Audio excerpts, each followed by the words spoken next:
What up, everybody? It's your boy Aiden. We're back again. I know I'm a little late. Sorry, guys, but here to talk about Michigan State. The rivalry renewed once again. Yes, this happened on Saturday night. Late. Had some stuff going on with the family and whatnot. But with that being said, I need to get you guys my thoughts on my update and what I thought about the game and where we go from here. But like I said, rivalry renewed. Michigan finds a way to win this game. 24-17, and what was closer to the game than I thought it would be. Michigan was able to hold on it and get a much needed win, like I talked about before. Yes, we talked about the keys to this game.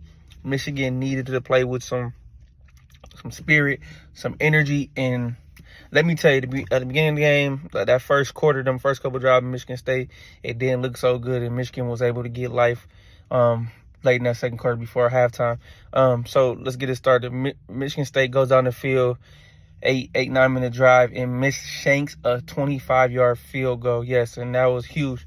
And then they get the ball back again later on in the drive, and then they dominate and score. So they go up 7-0, and then Michigan punts a few times. And right before the half, Michigan scores with a little under 2 minutes left in that first half. And then what do you know? The snap is mishandled.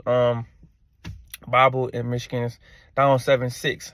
Now, Michigan State has the ball. I don't know if they're going to be conservative or what they're going to do, but they ultimately decide we're going to throw the ball and be aggressive. Aiden Charles hikes the ball. He scrambles out to his right.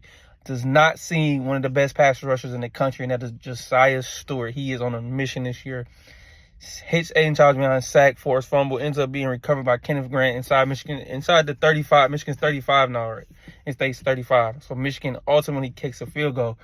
Goes up 9-7 at the half. That gives them life, I believe, that spark. That doesn't happen. Michigan State doesn't make that turn, make mistakes. We could be talking about a different game, because that gave the defense energy, that gave them life, that gave them everything that they needed. So great by Michigan to find a way to ultimately find a way to take the lead and juice it up. And Michigan scores on the first touchdown on the first possession of the second half. As we talked about, the Davis Warren was starting, as we know. He not fantastic, not crazy. 13 for 19, 123 in the touchdown to Coastal Loveland.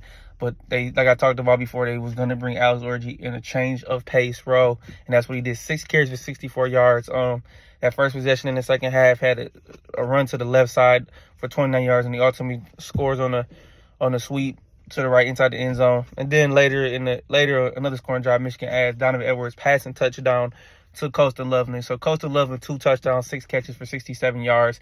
What Michigan does, they brought out some trick plays, double reverse, a halfback pass. Michigan State did not let Michigan run the football. Yes, they did not let them run the football. Donovan Edwards, 9 carries for 24 yards. Khalil Mullins, 13 for 18. That's a whopping 1.9 in carries, so they were not able to do it. But Alex Orji was the ultimate factor in running. So Michigan was able to get creative and dial up some plays. And then late in the game, Michigan State was down 2 scores, ended up scoring. Nick Marsh with a nice catch. It was a nice freshman receiver for Michigan State. He scores, makes it a game. And Michigan State's driving. Ultimately, Quinn Johnson, huge deflection in the red zone on 4th down, knocks the ball away. Michigan's able to run the clock out. And then we got a little scuffle after the game. Anthony Jones jumps in aggressively. Coastal Loveland gives him a headbutt. Then it's a little scuffle. It's a rivalry. I know how it goes. We hate them. They hate us. So it is what it is. But I'm not gonna dive into it. I don't really care. I don't think it's a big deal. Teams fight all the time. Where that's how rivalries get. Whatever. It doesn't even matter. I'm not even gonna go into the Reddit and go back and forth about it. It is what it is. It's what it is. I don't know. Big deal. Whatever. It's football at the end of the day. These teams don't like each other. And then Coastal Loveland had a statement at the end that little bro does little bro things. So, whatever. I'm not really going to dive into it, like I said. But Michigan is able to get this win in a much-needed win. Go to 5-3. The most important stat about the game I talked about: no turnovers, no mistakes, no penalties, and no turnovers for the first time since 2022 against Colorado State. That has to be the recipe. I mean, like I said, Davis Warren threw for 123 yards. Wasn't nothing spectacular, but this is the situation that Michigan is in right now. So you gotta make do with it and do what you can. I know it wasn't the best game from Donovan Edwards and Khalil Mullins, but altogether it was a total effort. I didn't think our rush defense was great this game. Michigan State ran the ball 42 carries for 163 yards. A lot of those runs were on third down as well, and had 118 yards from Nate Carter, having 3.9 yards per carry. I know they wanted to run the ball, and they had a solid job at it. I think we did a good job with Aiden Childs. Like I said, we forced some turnovers, which we muchly needed. We did go 7 for 12 on third down, which is great. It's efficient. This is what we got. We scored 24 points in a rivalry game, and like I said, their antennas were up, the juice was up after getting off to a slow start. So 5-3, like I said, good start.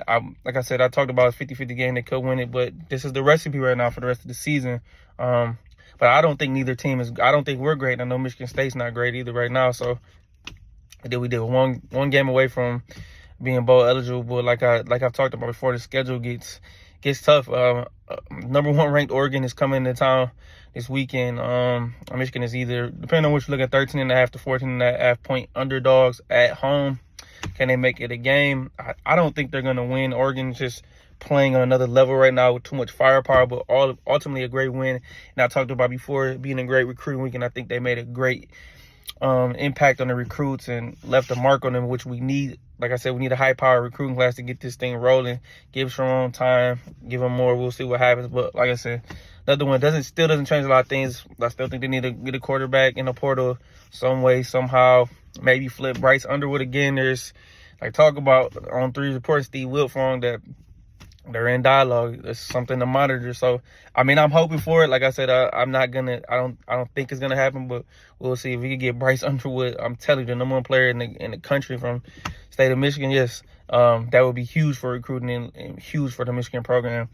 I give it maybe 25% chance that he flips, because it's LSU. I mean, he's going to the SEC. They had a Heisman winners in the NFL, right? The number 2 draft pick is doing well right now. But we'll see what happens. But like I said, 5-3 doesn't change how I still feel right now. But just keep the momentum up and play better. But like I said, they played better and late in that second quarter from in out. So gotta see. And I want to see these guys try to get some of these young guys in from recruit class. Dominic Nichols at DN. I want to see. Jordan Marshall hasn't really got any carries. We'll see. And I know Will Johnson was out. I think Amir Hall and Jair Hill did a solid job. Michigan State didn't really throw the ball down the field like I thought they would against Zeke Berry. Well, she's been getting attacked a lot lately, but like I said, the defense settled in and did what they needed to do. But like I said, ultimately, good win against a rival. So, but I just want to give you guys my thoughts, updates, and we'll see you guys Saturday against Oregon. It's gonna be a long weekend. I know last time Oregon came into the big house, I believe it was with Dennis Dixon and Jonathan Stewart. It was not a pretty game, so we'll see if they can make it competitive. I know, because they're heavy underdogs, like I said, 2 touchdown underdogs, depending on where you look. But hey, it's always go blue, baby. Glad we beat State. Hey, on to the next one. Hey, appreciate love, subscribe to this video, subscribe to my channel. I appreciate your love. Follow me on Twitter. That's at Keeping the Score. Show hey boy Adrian. I'm out.